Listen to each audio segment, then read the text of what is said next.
জুলাই মাসে সংঘটিত গণ-অভ্যুত্থানের সময় মানবতাবিরোধী অপরাধের দায়ে সাবেক প্রধানমন্ত্রী শেখ হাসিনার মৃত্যুদণ্ডাদেশ দিয়েছেন আন্তর্জাতিক অপরাধ ট্রাইব্যুনাল। সোমবার ১৭ নভেম্বর ট্রাইব্যুনাল ১-এর চেয়ারম্যান বিচারপতি মোহাম্মদ গোলাম মর্তুজা মজুমদারের নেতৃত্বে ৩ সদস্যের বেঞ্চ এ রায় ঘোষণা করেন।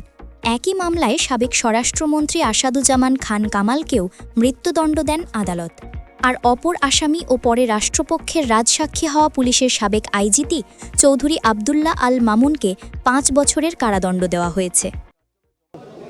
এই মামলার ২ জন আসামিকে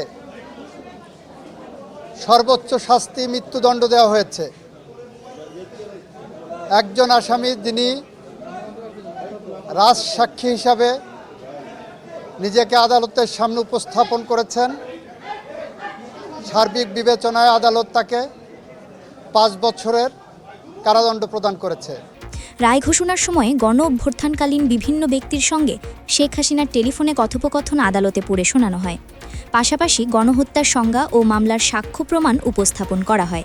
মামলায় আনা প্রথম অভিযোগে শেখ হাসিনার মৃত্যুদণ্ড এবং দ্বিতীয় অভিযোগেও মৃত্যুদণ্ড বহাল রাখার সিদ্ধান্ত দেয় ট্রাইব্যুনাল।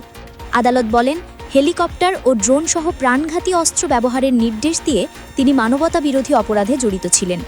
ট্রাইব্যুনালের পর্যবেক্ষণে আরও বলা হয়, সাবেক স্বরাষ্ট্রমন্ত্রী আসাদুজ্জামান খান কামাল ও সাবেক আইজিপি চৌধুরী আবদুল্লাহ আল মামুনও একই ধরনের মানবতাবিরোধী অপরাধে অংশ নেন।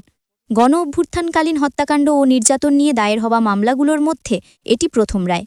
৩ আসামির মধ্যে শেখ হাসিনা ও আসাদুজ্জামান বর্তমানে পলাতক এবং ভারতের একটি স্থানে অবস্থান করছেন বলে আদালত সূত্র জানায়। এই মামলার একমাত্র হাজির থাকা আসামি ছিলেন সাবেক আইজিপি চৌধুরী আবদুল্লাহ আল মামুন। সকালে কড়া নিরাপত্তায় কারাগার থেকে আদালতে আনা হয় তাকে। রায় ঘোষণার সময় আদালত কক্ষে বিমর্ষ মুখে নীরবে বসে থাকতে দেখা যায় তাকে।